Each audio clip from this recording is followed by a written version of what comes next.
Boîtier entièrement imprimable en 3D pour imprimante modélisation par dépôt de filaments découpeuses, laser, commande numérique par ordinateur ou imprimante à résine. À la fin de cette vidéo, ce sera le cas. Il est totalement personnalisable, reconfigurable et très amusant à construire. Dans cette vidéo, nous verrons comment je l'ai fabriqué et pourquoi vous pourriez vouloir en faire un aussi. Allons-y! La popularité grandissante des imprimantes 3D fermées suscite un intérêt pour des matériaux autrefois difficiles à imprimer chez soi, comme l'ABS, le nylon, le polycarbonate ou les composites fibres de carbone. Honnêtement, j'ai été impressionné par les réactions à ma vidéo sur les filaments avancés. Si vous ne l'avez pas vu, regardez-la ici. Mais hélas, tout le monde n'a pas une imprimante 3D fermée. Et même si c'est le cas, vous avez probablement encore une imprimante de type i3 à plateau ouvert qui traîne quelque part. Alors que faire?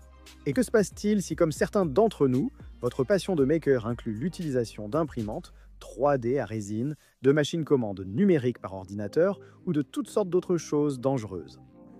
Pour cela, vous allez devoir construire un caisson. Les avantages d'avoir un caisson sont multiples. Comme déjà mentionné, sans caisson, il sera très difficile d'imprimer certains matériaux techniques, comme le nylon ou l'ABS, sans déformation. En plus de protéger votre impression, un caisson vous préserve des composés organiques volatiles nocifs et des particules en suspension. Si vous n'avez pas vu la vidéo récente que j'ai faite sur la qualité de l'air, assurez-vous d'y jeter un œil aussi, car je pense que, comme moi, vous serez assez surpris de voir à quel point l'air de votre espace de fabrication peut rapidement devenir dangereux. Installer un caisson autour de mes imprimantes, y compris ma Bambu Lab X1 Carbone à la maison, est essentiel pour réduire le bruit et rendre le partage de la pièce plus agréable. Et enfin, créer un caisson, surtout s'il est personnalisé, offre une base pour organiser tous vos accessoires d'impression 3D, que ce soit en ajoutant un mur de rangement en nid d'abeille, en équipant le caisson de lumière pour faciliter la création de timelapse, ou même tout autre système pour organiser tous vos outils. Cependant, il n'y a rien de nouveau concernant les caissons faits maison. Le caisson IKEA LAC, très populaire, est utilisé depuis des années pour enfermer les imprimantes Betzlinger, et c'est un excellent choix. En raison de sa popularité, il existe des centaines, voire des milliers d'améliorations et de modifications pour ce petit système ingénieux, et en plus, il est très abordable. Le problème en site, cependant, c'est que vous êtes quelque peu limité par les dimensions du IKEA LAC lui-même, qui n'est pas grand, et comme vous le savez probablement, de plus en plus de fabricants d'imprimantes 3D d'Anycubic et Elegoo jusqu'aux géants comme Gros T5 créent actuellement des imprimantes nettement plus grandes, tandis qu'en même temps, certaines entreprises comme Bambu Lab essaient de fabriquer des imprimantes 3D encore plus petites et silencieuses, comme la A1M avec laquelle vous aurez vraiment envie de partager votre bureau. Avec autant de nouvelles imprimantes 3D qui sortent, il est presque inévitable que vous ayez envie de faire une mise à niveau à un moment donné. Ce qui signifie que même si vous construisez votre propre enceinte personnalisée, comme je l'ai fait avec mes meubles à la maison, vous pourriez vous retrouver avec une enceinte qui ne correspond plus à votre ou vos imprimantes 3D encore une fois, comme cela m'est arrivé avec mes meubles à la maison. Voici cette enceinte modulaire de Printable Accessories. En plus d'être entièrement imprimable en 3D, elle utilise quelques astuces de conception ingénieuses pour créer des pièces faciles à assembler, rigides, solides et en fait assez amusantes à monter. Mieux encore, en la fabriquant chez vous, vous choisissez la taille et ajoutez des accessoires comme support à LED, filtre à air, panneaux perforés, etc. Si vous n'avez pas accès à ces panneaux acryliques ou ne souhaitez pas en acheter, vous pouvez même imprimer en 3D les côtés de l'enceinte chez vous. Alors, on en construit une pour voir ce que c'est. Pour ma construction, j'ai décidé d'imprimer tout cela en PLA, qui m'a été fourni par Congro, même si j'ai utilisé tout le rouleau Strica et j'ai dû utiliser pas mal de PLA blanc et noir de Sobel pour terminer le travail, qui m'a été fourni par Sobel. C'est parce que ce projet entier, pour un boîtier de taille moyenne comme celui-ci, va consommer environ 5 kg de filaments. Et, sur une imprimante plus rapide, comme la Comgro ou la Sobel SVO 7, il faudra environ 4 à 5 jours d'impression continue pour le cadre, et à peu près 2 jours de plus pour les supports en acrylique et tous les accessoires. Ce qui, franchement, n'est pas si mal, ou alors c'est juste que mon baromètre pour les gros projets d'impression 3D est devenu vraiment ridicule. Je sais ce que vous pensez, il vaudrait mieux imprimer les pièces en PETG pour leur résistance à la chaleur. Mais comme ce boîtier ne sera pas exposé à de fortes températures et que je réserve mon PETG pour l'impression 3D bénévole destinée à nos soldats, j'ai choisi de l'imprimer en PLA pour voir le résultat.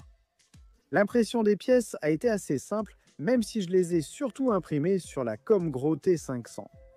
Comme vous pouvez le voir, je n'ai pas eu le temps de bien régler les rétractions dans Orca Slicer.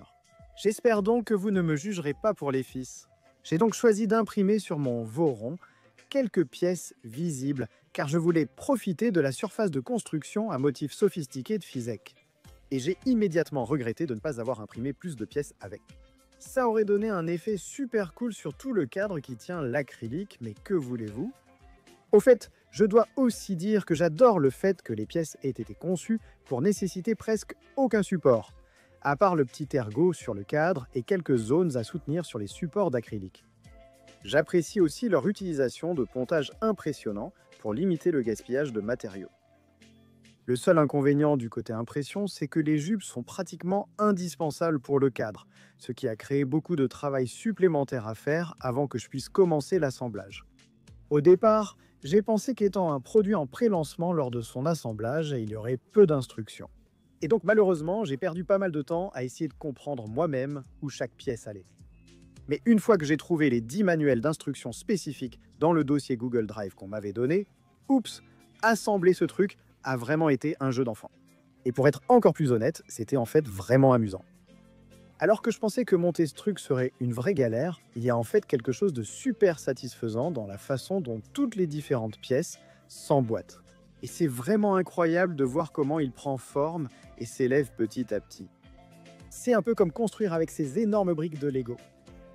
En plus, j'ai vraiment été impressionné par la rigidité de l'ensemble, même sans colle ni quincaillerie. D'accord, donc on a terminé le bas. En fait, j'ai décidé de ne coller aucune des pièces.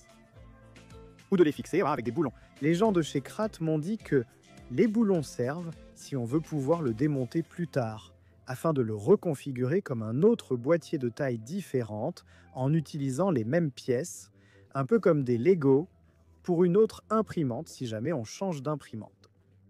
Je pense que je vais en fait reconfigurer ceci après la fin de cette vidéo et en faire un boîtier pour l'un de mes découpeurs laser ouverts, mais regardez ça, même sans colle ni rien, je veux dire, je peux le tenir par le coin.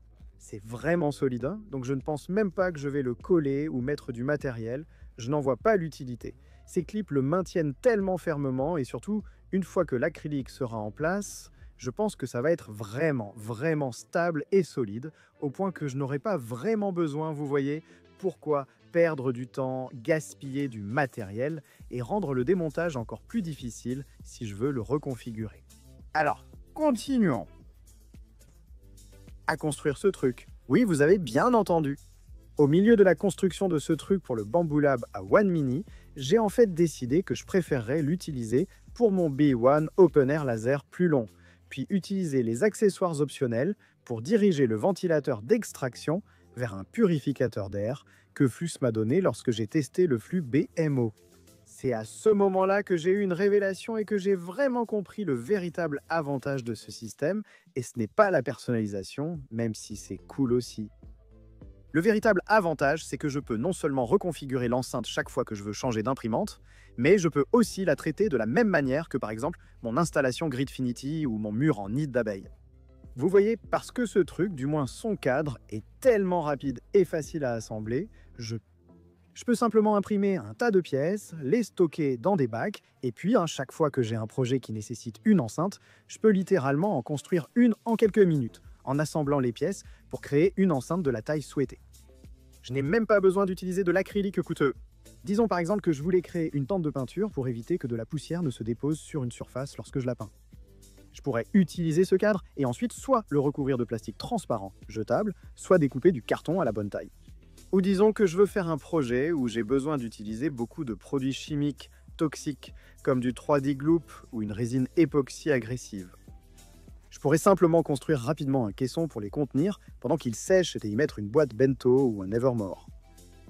Je parie que je pourrais même acheter une paire de ces gants montés sur les caissons, comme ils en ont dans les biolabs, et les fixer sur le côté de celui-ci pour travailler à l'intérieur. Les possibilités sont vraiment infinies, mais pour l'instant, revenons à la construction d'un caisson d'essai pour cette A1 Mini. Une fois toute la structure assemblée, il était temps d'ajouter les panneaux en acrylique. Évidemment, vous pouvez les découper au laser, surtout si vous voulez faire des trous très précis pour ajouter des raccords Bowden, mais la façon la plus simple de procéder est simplement de marquer l'acrylique avec un cutter ou mieux encore un tournevis bien aiguisé, puis de le casser. J'ai une scie circulaire ici, mais en coupant de l'acrylique, elle a projeté des éclats sur moi. J'ai donc protégé les découpes suivantes et les coupes suivantes avec un morceau de bois. Malheureusement, j'ai commandé de l'acrylique prédécoupé en 60 x 60, pensant que ce serait plus facile à manipuler que du 120 x 240. Mais je me suis vite rendu compte qu'en fait, j'avais besoin de 615 et non pas 600 mm sur l'un des côtés. Heureusement, j'ai découvert que la version polyéthylène terephthalate de glute fonctionne très bien pour coller l'acrylique par solvant. Donc même si la petite jointure à l'arrière n'est pas très jolie, je peux la placer ici derrière où personne ne la verra. Donc avec mes plaques d'acrylique découpées et prêtes, j'étais prêt à monter l'acrylique. Maintenant, cela se fait, ou est censé se faire, avec des vis et des boulons qui sont intégrés dans le design de façon à ce qu'on ne les voit pas derrière les supports de plaques d'acrylique. Mais comme j'avais déjà décidé de démonter cet objet et que, honnêtement, je n'ai pas eu l'occasion d'obtenir le matériel exact à cause de la situation sécuritaire ici en Israël, j'ai en fait choisi d'utiliser le minimum de matériel possible. En faisant cela, j'ai compris qu'on peut coller les supports en acrylique sans craindre de réduire la modularité ou la reconfigurabilité de l'objet. Parce que si jamais vous voulez le reconfigurer, il suffit de le démonter en retirant le cadre et en faisant glisser l'acrylique. Et si vous vous inquiétez de la solidité du collage de ces pièces, ne le soyez pas. J'utilise de la colle 3D et si vous en avez déjà utilisé, vous savez que la solidité n'est pas un problème. Pendant que je vous parle, je suis en fait encore en train d'imprimer quelques-unes des pièces cosmétiques que vous voyez ici pour l'avant. Alors laissez-moi finir celles-ci, les installer, puis nous regarderons le produit fini dans 3, 2, 1.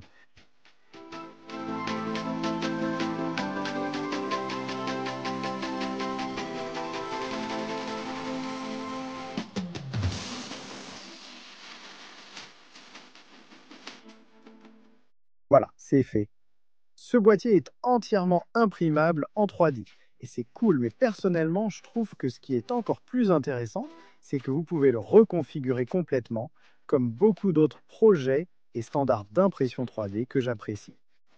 J'ai hâte de découvrir les améliorations et intégrations que les gens imagineront pour ce système. Pour ma part, je garderai une boîte de ces pièces et des plaques d'acrylique prédécoupées pour chaque fois que je voudrais enfermer une imprimante résine, modélisation par dépôt de filaments, un découpeur laser ou tout autre outil. Qu'en pensez-vous? Partagez vos avis en commentaire. Seriez-vous prêt à le construire? Et au fait, si c'est le cas, le projet est actuellement en ligne sur Kickstarter. Et comme vous pouvez le voir, les designs sont déjà prêts. Donc je peux dire avec confiance que vous recevrez vraiment le produit si vous soutenez cette campagne. Merci beaucoup à vous tous. C'est tout pour cette semaine. À bientôt dans The Next Layer.